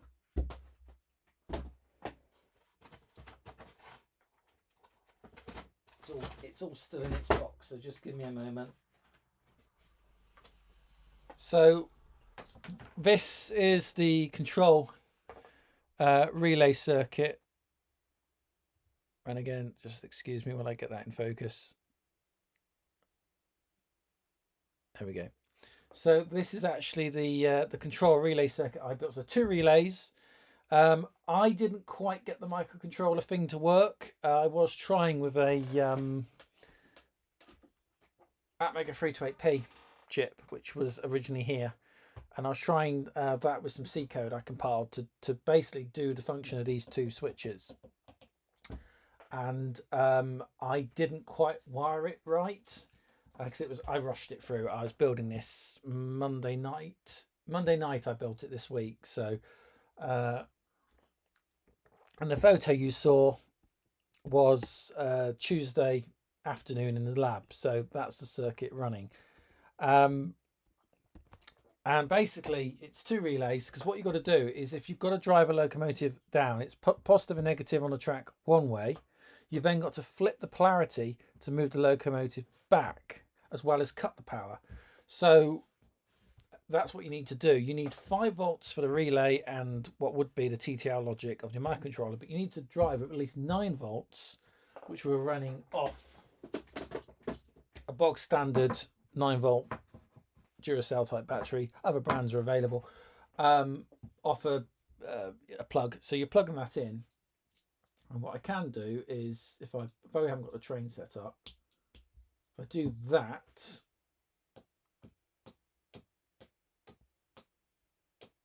I've lost an LED as well somewhere, but see the LED comes on and you can hear the relays clicking. So forward, backwards, yeah. And that was the kind of plan, but they'd do it onto like a prototype breadboard, kind of like what we've been doing with the Tiny Basic prototype build here on 8 till 8. Does anyone want to see the locomotive quickly? I'll show you it. It's not that special, but there it is. Bright network rail yellow. Class 97, which are Class 37s, ex-British Rail, 1960. The real locomotive, there's 4 of them in existence, 3 in service. They're based here in central Shropshire, in Shrewsbury. They are literally, there'll be one of these right now on the depot. If I walked 15-20 minutes down the road from where I am right now, one of these, or if sometimes all of these that exist in this colour scheme for Network Rail, the real ones will be here in the town. This is where they call home. So these are actually local locomotives in real life. And we had the models, and this is a spare model. So this is one that was just picked for the demonstration. So it's nothing particularly special. It's not the best version model in the world, but I just thought it was something quite fun. The wagon is kind of off the scrap box, actually. It's a Hornby, and it's a Hornby wagon called a Coalfish, which is a model of a real British open wagon. And Hornby made an absolute hash of this really thick, outer scale model. And I picked up a few of these before I realised that they weren't accurate. So these have been sitting in the scrap box for how many years? I forget now. But I've got a couple of them lying around, and they're perfect for this kind of engineering challenge where it doesn't really matter if things are to scale or accurate. It's just about having a model vintage wagon that, you know, you can put something in as the load for the challenge. So that's pretty much what we've been doing at work at the moment. So yeah,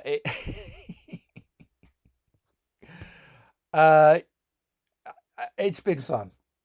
It's hard work. That's not all I'm doing at work. There's a lot more going on at work. I'm on a number of different projects, which actually reminds me, before I forget,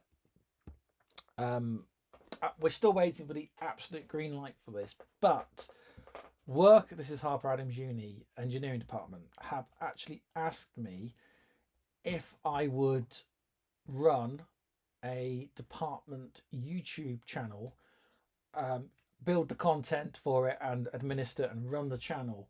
They like what they know I do Wi-Fi sheep. That's kind of one of the reasons I was employed. They've seen the projects I do here. And they kind of want in on that, but they want their own sort of slightly more corporate, but still casual tech type Wi-Fi sheep channel, but branded as university and separate to my own stuff I do here. But with me, probably for the moment, still be fronting and presenting the content. So a lot of the work stuff will probably end up there rather than either here or on Wi-Fi Sheep Channel 2. So we're just waiting for official permission from the university marketing department before we do that. That'll be one of the projects. It's been okayed from the department head, my side. It just needs to go to corporate, if you like, to be passed. Filming, literal recording, video filming for that could actually be starting as early as next week. Because we've got first year students that have just started. I don't want to drag on too much about work on this channel because it could, my new job has become all consuming, which is kind of why it's been a real push to carry on doing the YouTube content here on Wi-Fi Sheep, which I fully intend to carry on doing. And then having a breaking news story like EP5 and then going to work the same day. And then it just, it can get a bit much. But that is what I'm spilling tea everywhere. It's not good. But anyway, yeah. So that's what's going on there. Let me just check.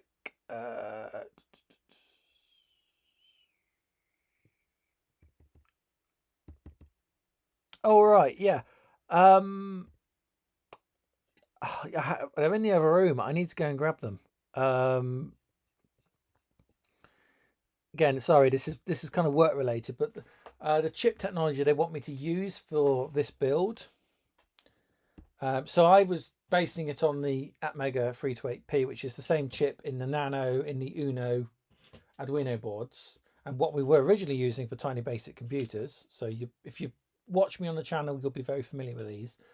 That's what they were going to use originally, but it was sort of the head lecturer who's written the course that the first year students are doing decided he wanted to use a different architecture, and I've just got stuff everywhere. And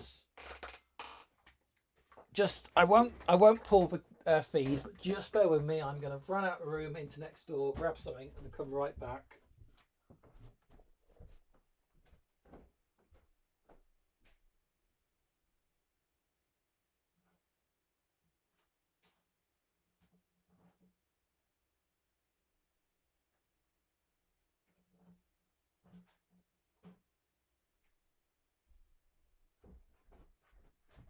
I'm back.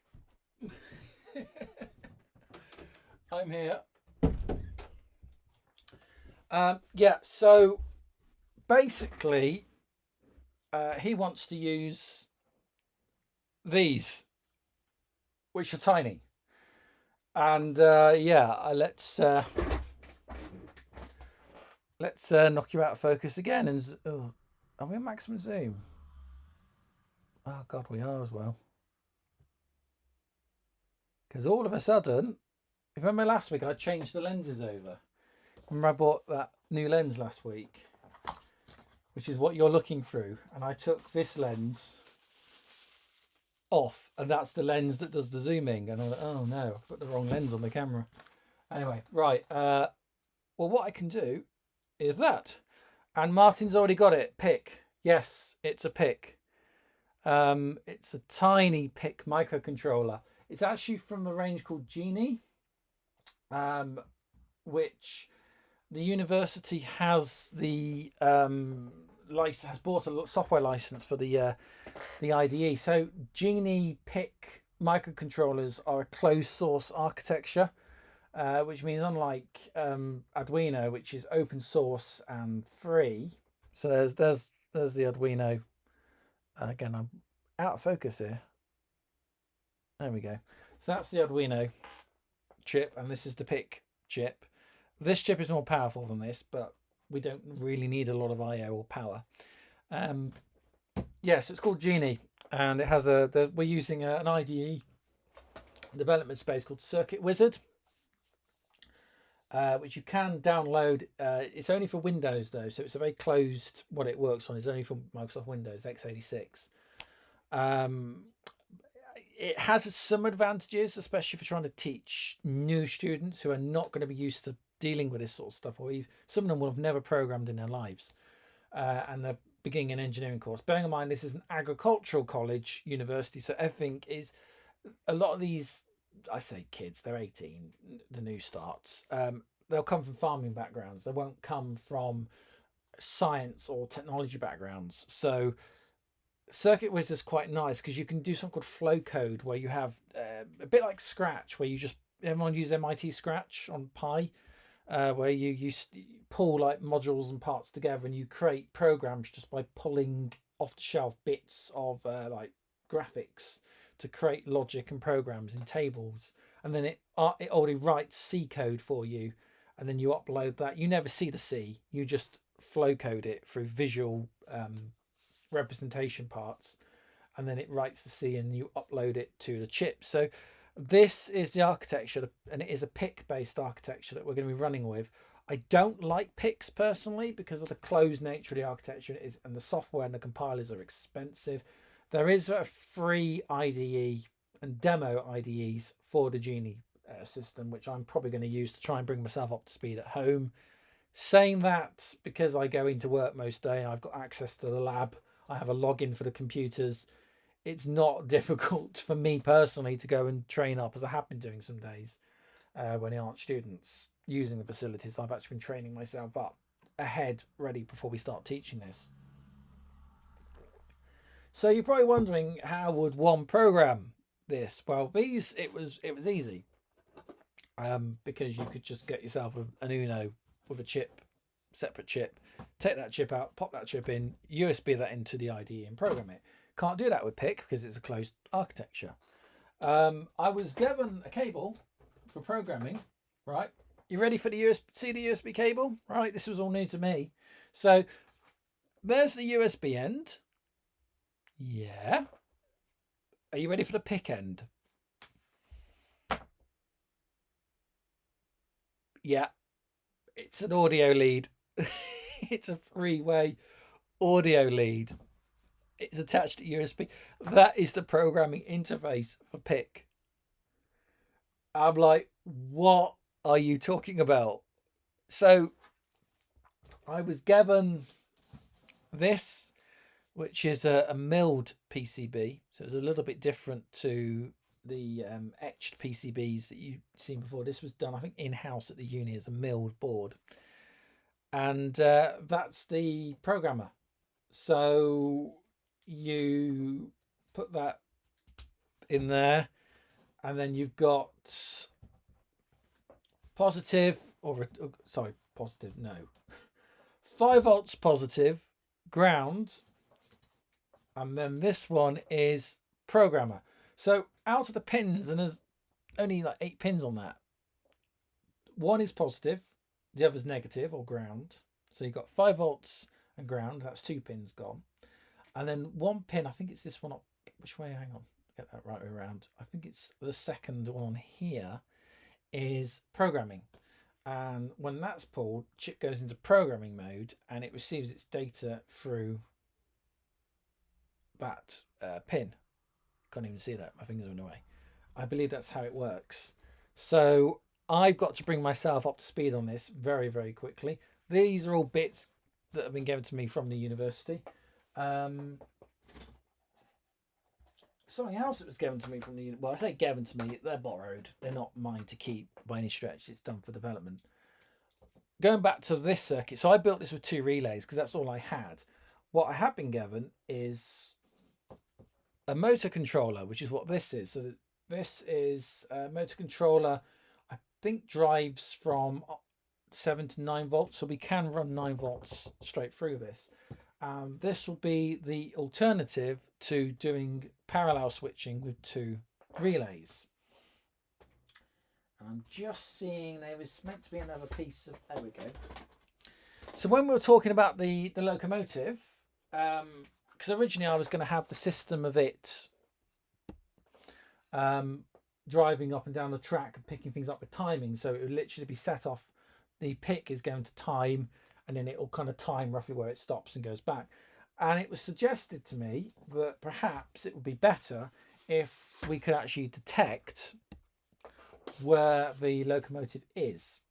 So for that, I was also given this, which is a magnetic detector. Very simple. Again, positive, negative, and detection. And stuck underneath the motor controller here is a little disc magnet, which is picked up by the sensor. So that sensor would go in between the rails of the track, and this here, this detection magnet, would be, and I'm going to try and get the locomotive out if I can. There we go. So here's the locomotive, and what we would do is we'd fit, oops, it's probably not a fan because of the motor, but we'd fit the magnet here underneath. So when it's driving along, hopefully if that works, it'll be picked up by the sensor. The sensor can then send information back to the pick or whatever microcontroller and say the locomotive has arrived at destination, and that will be a trigger to then stop and do the next challenge or task. So I don't know why this keeps going out of focus. It's very annoying. There we go. So that's the plan for this build project for the university, and that's what I'm doing at work at the moment. So that, if we carry on, will be either featuring on Wi-Fi Sheep channel 2, or it'll be on a new channel which is technically separate to what I'm doing, but I will be running it, and that'll be a new YouTube channel for the department, which will be doing lots of different things, not just the stuff I'm directly working in, but I will be at the moment fronting all the projects. I did go and talk to the first years when they were all in the big lecture theatre, and they had the entire 45 students in there, and I sort of was down there on the front of the lecture theatre, and I kind of just, this wasn't my lesson, but it was just one I was allowed to interrupt, and I kind of said, look, we're going to be doing this YouTube channel hopefully, and I'll be looking for presenters. So it'd be nice to get some different, dare I say it, younger voices on that channel, actual real students from the uni, and not just me all the time, because even I get fed up of looking at me. When I do edits and things, I get fed up.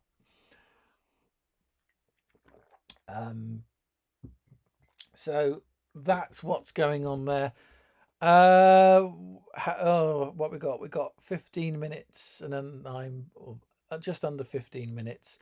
Let's do another very quick tidy up, and let's get the if I can find it, let's get the system out, the tiny basic system, and let's have a quick look at what we're going to do. I'm probably not going to fire a soldering iron up now, but we will definitely do that next week, unless we're all inundated with Raspberry Pi 5 projects.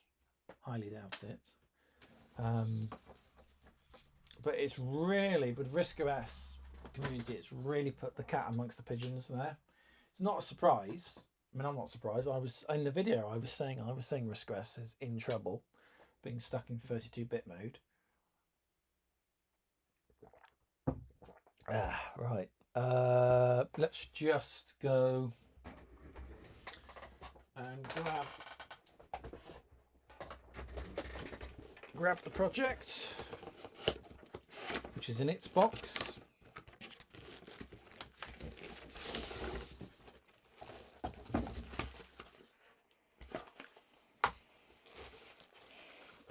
Oh, there we go.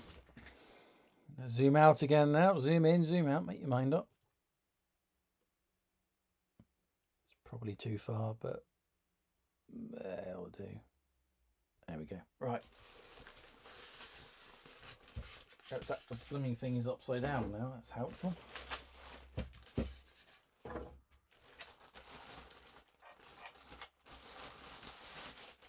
Okay. So you remember where we left off? I'm out of, why does that keep going out of focus for?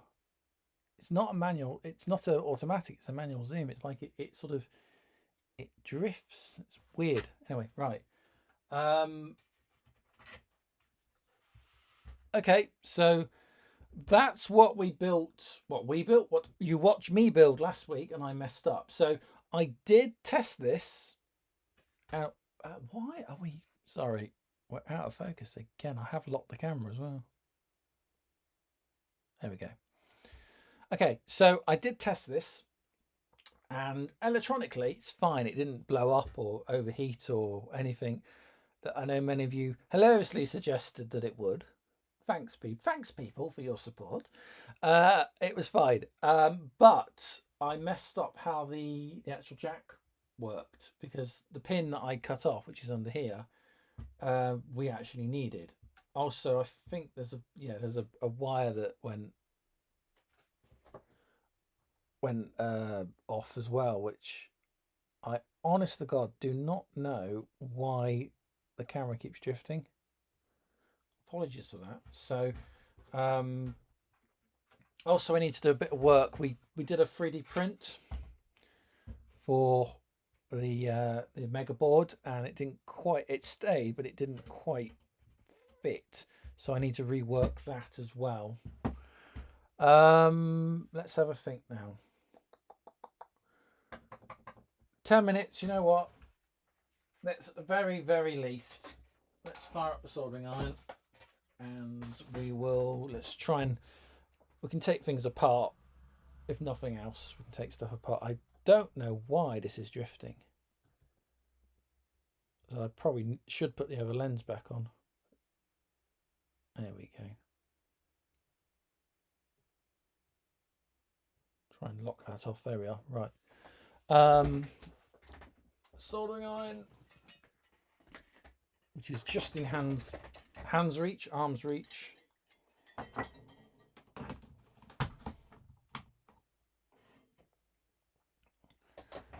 Sponge, which isn't damp, which I might need to go and dampen. That's solder, a little bit of flux. So we're basically, ironically, going to unpick what we started last week, because I messed it up. Again, we've got to thank Martin, really. So it's a switch. When you put a plug in, and I'll see if I've got a plug that fits. Let's see, just so I can show you.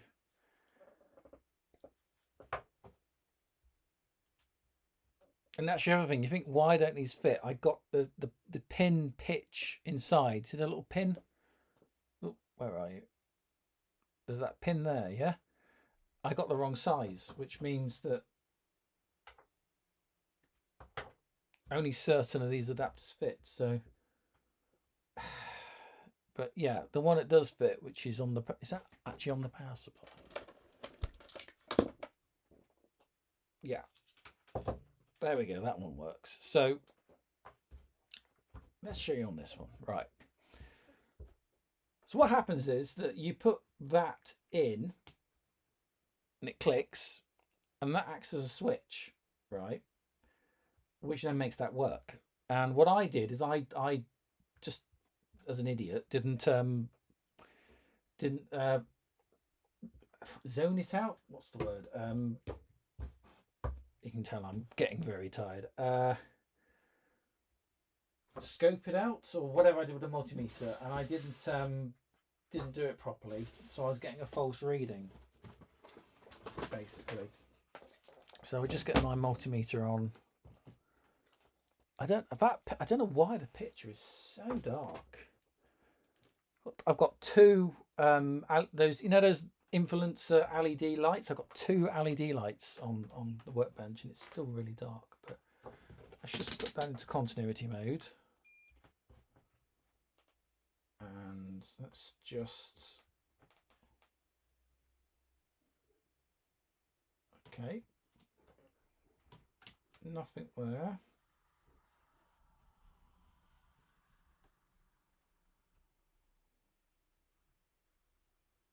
Nothing there. Yeah. So that's grounding out. That's why it went wrong, because I hadn't grounded it, because I cut that pin off and didn't attach it to anything. Right, so that's why last week I stuffed up. Which is clever. Okay, so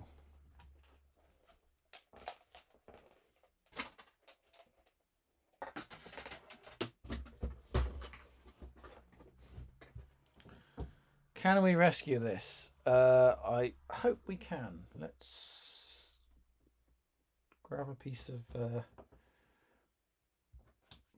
blue tack and just try and hold that board down so it's not going to roll around. Are we up to speed yet? Yes. Pliers, snips.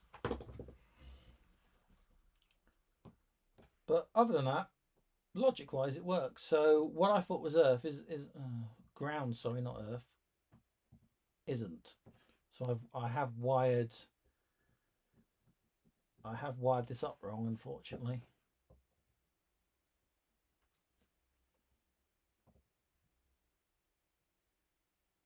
Yeah, okay.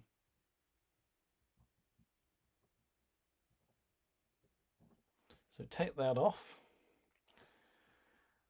And, oh dear.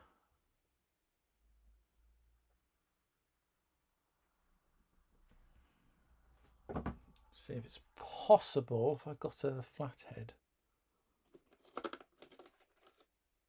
My broken flathead I broke doing the Christmas video things advent calendar last year. There we go, that's off.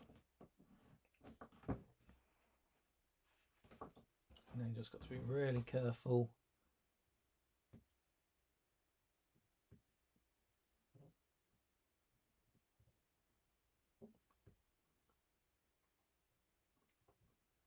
Come on.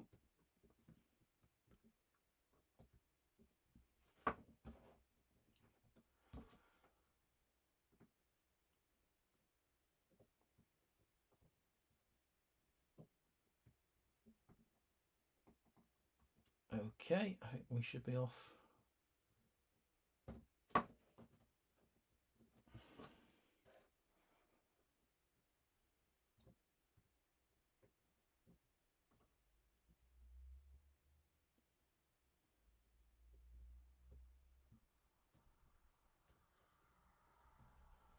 Yeah.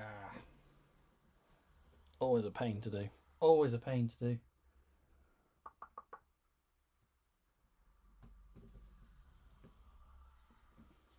Right, that is clear. So it's just being held. Very careful not to burn myself. I might just be able to.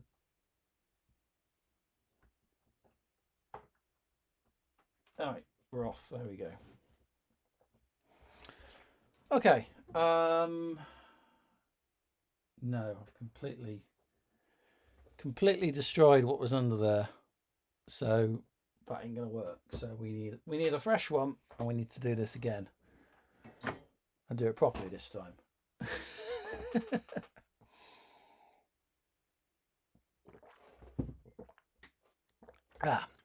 Who's still with me in the chat, by the way? Many of you still with me? I don't know. Gone very quiet. Right. How are we going to do this then? I think I'm going to take that electrolytic cap out. Basically, we're at the point where I think I'm just going to dismantle this because I've messed it up royally. Mainly because it doesn't work the way I thought it worked. Also, we need double the pin header here. I've only got 2 and we need to put 3 on, so do I need a solder sucker? Yes, I probably do. We're going to take a capacitor out. Again, blue touch, try and stop the board rolling around.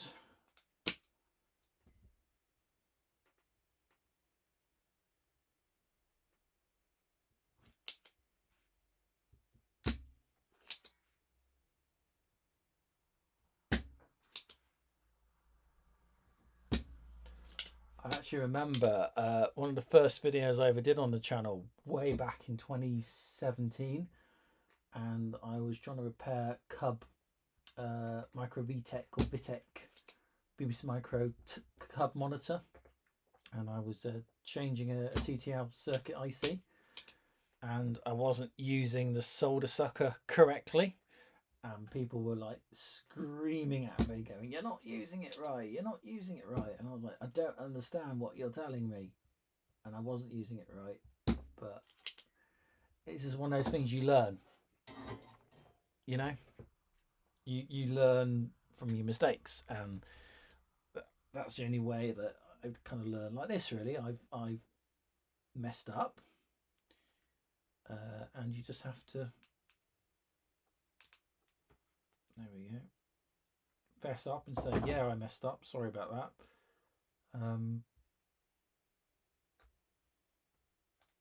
I'll put a fresh cap in. I've got plenty of them. That one's got a bit hot, so. Right, that's that clear. That's that clear. How we.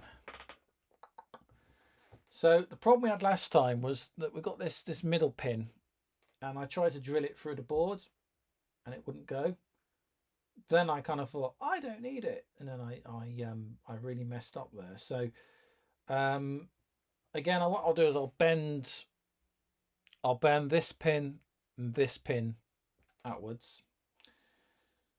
I might just tag a piece of wire on that on the center pin and then just run it flat, and then we'll just run that out the sides, and then we should be able to wire that up. Yeah, so we'll probably do something like that. As the time has just gone 11 o'clock at night, I am going to do that next week.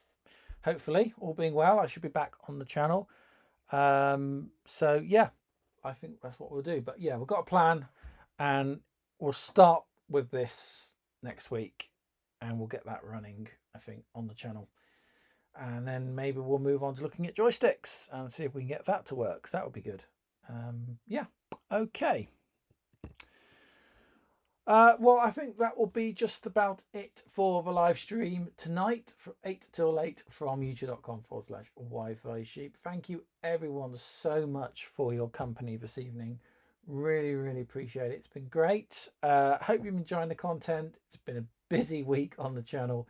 For those of you that have chimed in on Pi 5, thanks for that. I really do appreciate your thoughts and feedback. It's been an interesting one for me. It's been a little bit stressful to do it. When we get the board, we'll have a look at it, we'll see what it's like, and we'll take it from there. I need to stop producing so much mess in the room when we do these live streams. I've got somebody visiting me next week. We will have done the stream, and then the following Sunday, I've got someone visiting me. Kind of one of the very rare times we have a Patreon backer, a channel fan. Actually, he's coming over to visit me. We're doing a collaborative project, so which I'll explain more about when we kind of sign the dotted line on it. But I'm pretty sure he's going to want to come into here and see the famous workshop studio. As I say to everyone who has visited, very rarely we've had visitors, but people have visited it and they are shocked how small this space is. But anyway, that is it for me for now. If you haven't done so already, do consider liking and subscribing to us here at Wi-Fi Sheep. Don't forget channel 2, 2.wifisheep.co.uk, and I will see you real soon. Until then, thanks so much for your company, and have a great night. Bye for now.